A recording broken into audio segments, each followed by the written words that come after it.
ভারতীয় জনতা পার্টির জাতীয় কর্মসমিতির বৈঠকের দ্বিতীয় দিন আজ বৈঠকে ভাষণ দেবেন নরেন্দ্র মোদী। বৈঠকে রাজনৈতিক প্রস্তাব পেশ করবেন অমিত শাহ। রাজনৈতিক প্রস্তাব পেশ করতে অমিত শাহ বলেন, দেশের সামগ্রিক উন্নতির জন্য আগামী 30 বছর কেন্দ্র ও রাজ্য বিজেপি ক্ষমতায় থাকবে। তিনি বলেন, পশ্চিমবঙ্গ ও তেলেঙ্গানায় পরিবারতান্ত্রিক রাজনীতির পতন ঘটিয়ে ক্ষমতায় আসবে ভারতীয় জনতা পার্টি। জাতীয় কর্মসমিতির বৈঠকের পর আজ সন্ধ্যায় প্যারেড গ্রাউন্ডে একটি জনসভায় ভাষণ দেবেন নরেন্দ্র মোদী।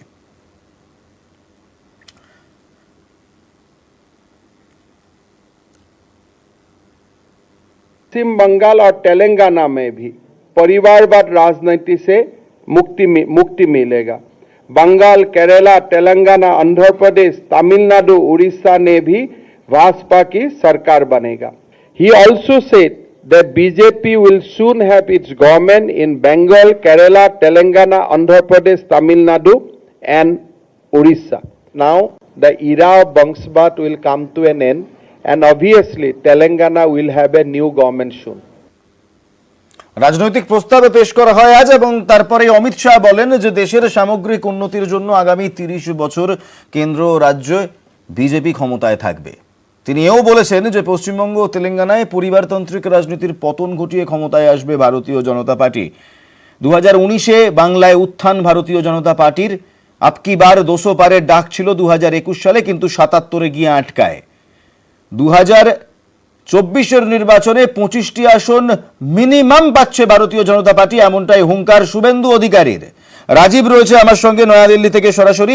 রাজীব, অমিত শাহ তিনি বলছেন যে আগামী 30 বছর ক্ষমতায় থাকবে ভারতীয় জনতা পার্টি রাজ্যে এবং কেন্দ্রে। পশ্চিমবঙ্গ এবং তেলেঙ্গানার দিকে আঙুল তুলে তিনি বলছেন যে পরিবারতান্ত্রিক রাজনীতি তার অবসান ঘটিয়ে এখানেও ফিরবে ভারতীয় জনতা পার্টি।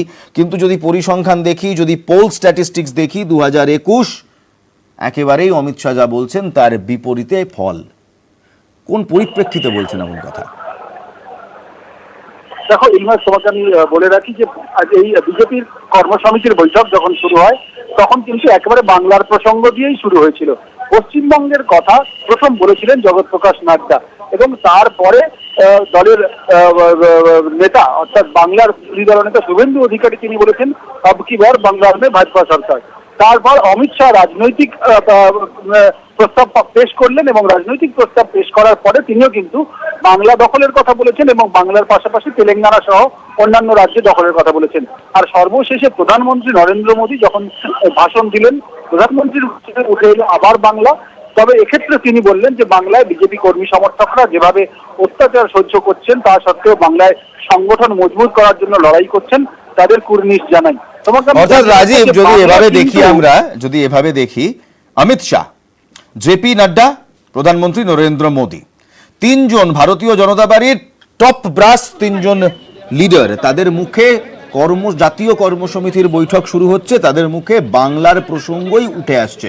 তার মানে বাংলা এই মুহূর্তে ভারতীয় জনতা পার্টির কাছে একটি বড় কাঁটা।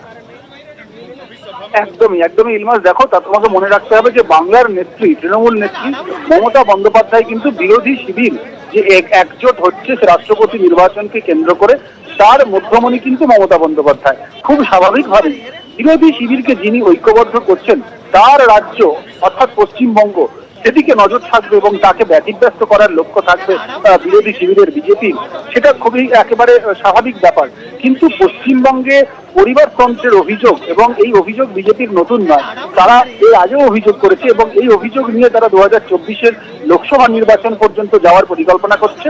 সেক্ষেত্রে শুধু বাংলা নয়, বাংলা, তেলেঙ্গানা, তামিলনাড়ু, কেরল সহ বিভিন্ন রাজ্য, অর্থাৎ অবিজেপি রাজ্য যেখানে বিজেপির সরকার নেই, সেই সব রাজ্যই কোথাও চোখে। দিলীপ ঘোষ তিনি আজ বৈঠকের শেষে বেরিয়ে এসে জানিয়েছেন নরেন্দ্র মোদী ঠিক কি বলেছেন, শুনবো। প্রধানমন্ত্রী আমাদের আদর্শের কথা বলেছেন, বিচারের কথা বলেছেন, সাধারণ মানুষের সঙ্গে থাকতে হবে সাধারণভাবে, আর আমাদের কর্মীরা নিষ্ঠার সঙ্গে কাজ করছেন বলে পার্টি এগোচ্ছে। যে পার্টিগুলো কেবল ক্ষমতা দখল করার জন্য ক্ষমতা ভোগ করার চেষ্টা করেছিল তারা নিশ্চিহ্ন হয়ে গেছে, আগামী দিনে নিশ্চিহ্ন হয়ে যাবে।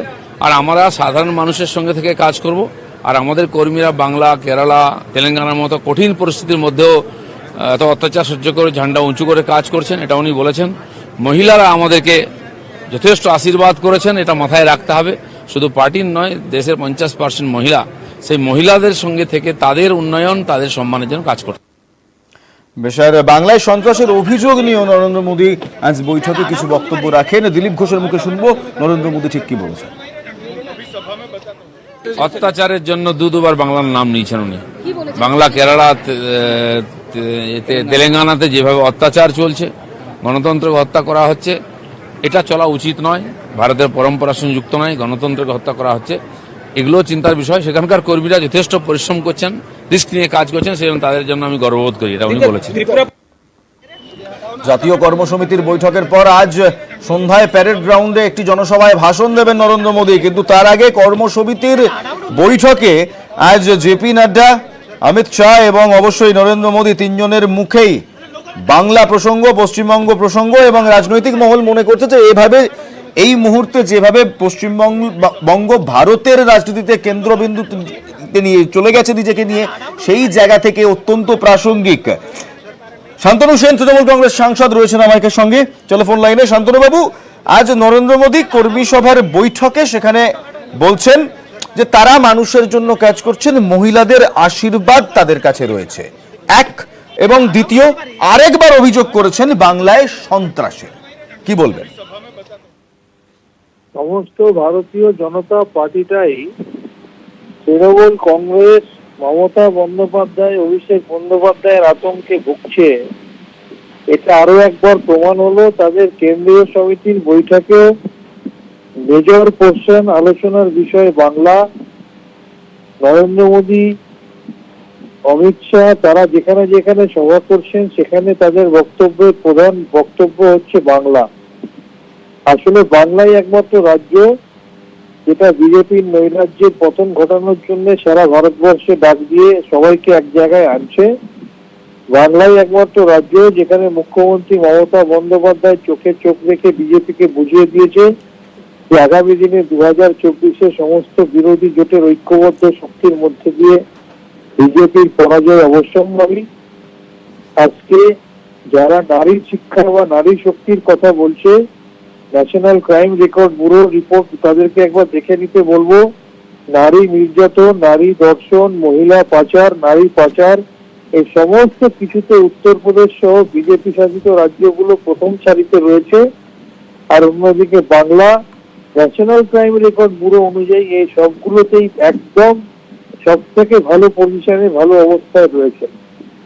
বাংলায় লক্ষ্মীর ভান্ডার থেকে সুরক্ষা করে শুরু করে, কন্যাশ্রী থেকে সুরক্ষা শুরু করে, সবুজ সাথী থেকে শুরু করে, স্বাস্থ্যসাথী প্রকল্প মহিলাদের মধ্যে করার মধ্যে দিয়ে, পঞ্চায়েত নির্বাচনে 50% আসন সংরক্ষণের মধ্যে দিয়ে, বাংলায় একসময় যেভাবে নটি বিনোদিনীকে স্বীকৃতি দিয়ে নারী শক্তির বিকাশ ঘটনা হয়েছিল, আজকে মমতা বন্দ্যোপাধ্যায় বাংলায় এটা প্রমাণ করে দিয়েছেন যে নারী শক্তির বিকাশ, নারী শক্তিকে অধিকার দেওয়ার যদি কেউ অগ্রণী ভূমিকা নিয়ে থাকেন তিনি বাংলার মুখ্যমন্ত্রী মমতা বন্দ্যোপাধ্যায়।